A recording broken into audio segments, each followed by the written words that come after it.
sejahtera bagi kita semua. Video ini akan membahas mengenai konstruktivisme, salah satu teori dalam hubungan internasional yang menentang pendekatan klasik, yaitu realis dan liberal. Teori atau pendekatan konstruktivisme ini menarik karena merupakan antitesis terhadap teori atau pendekatan klasik yang sudah mapan sebelumnya, yaitu realisme dan liberalisme. Inti atau hal prinsip mengenai pendekatan konstruktivisme adalah pendekatan yang menitik beratkan pada hakikat norma, identitas, dan interaksi sosial, dapat memberikan wawasan yang kuat tentang dunia hubungan internasional.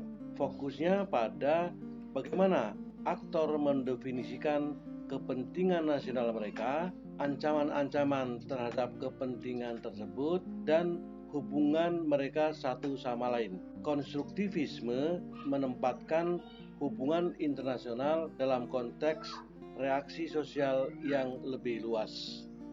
Bagaimana dengan asumsi utama konstruktivisme? Mereka berpandangan bahwa teori klasik tidak mampu memprediksi akhir dari Perang Dingin atau perubahan-perubahan yang terjadi saat itu secara umum. Mereka sangat statis, padahal hubungan internasional adalah dinamis. Mereka juga mengkritisi materi statik dari teori hubungan internasional tradisional karena gagasan atau ide adalah powerful, kuat.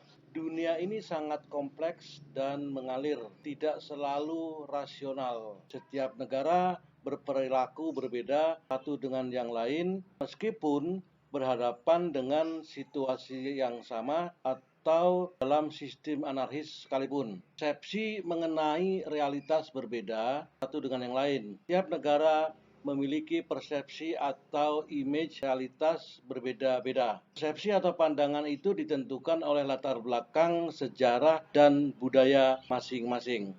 Bagaimana kemudian perkembangan teori konstruktivisme ini sebetulnya hingga kemudian muncul dengan paradigma baru.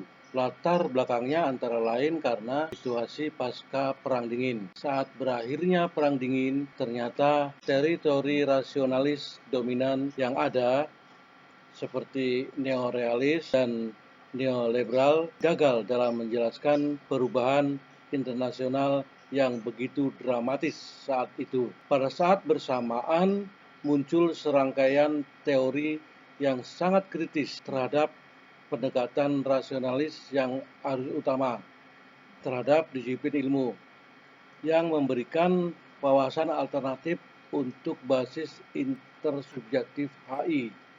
Beberapa tokoh yang dikenal dalam konstruktivisme adalah Jekyll tahun 98 dengan tulisannya berjudul The Constructivist Turn in IR. Kemudian Nicholas Sonov 89 yang memperkenalkan istilah teori ini sebagai konstruktivisme dalam kajian HI. Dan terakhir Alexander Wen, Anarchy is what state makes it. Alexander Wen, Anarchy is what state makes of it. Social constructions of power politics menjadi salah satu tulisan yang banyak dirujuk oleh penganut konstruktivisme.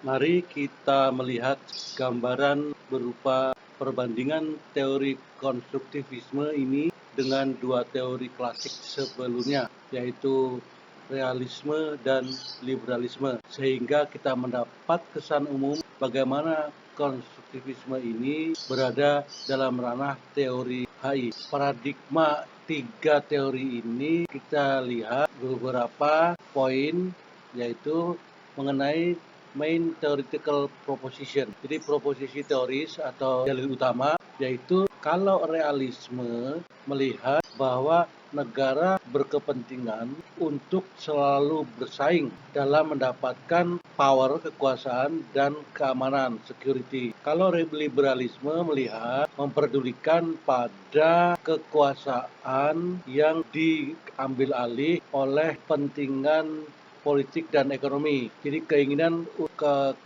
kesejahteraan dan juga komitmen terhadap nilai-nilai liberal. Sementara konstruktivisme melihat bahwa negara ini dibentuk oleh kepercayaan elit, norma-norma bersama, collective norms, dan identitas sosial.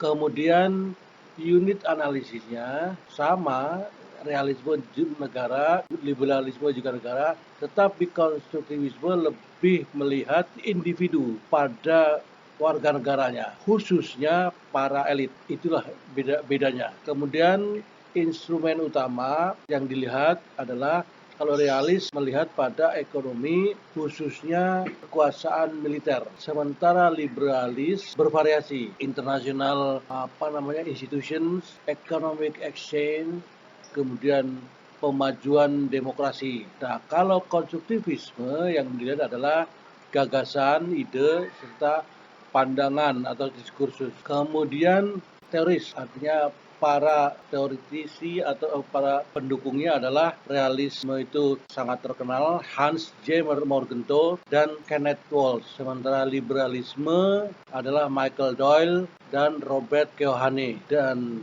konstruktivisme Alexander Wen dan John Draghi. Itu beberapa perbandingan, dan masih ada juga perbandingan lain yang lebih detail, tetapi setidaknya dapat memberikan gambaran singkat mengenai posisi dari konstruktivisme pembahasan kita terhadap teori-teori yang lain, khususnya dua teori itu, yaitu realis dan liberal.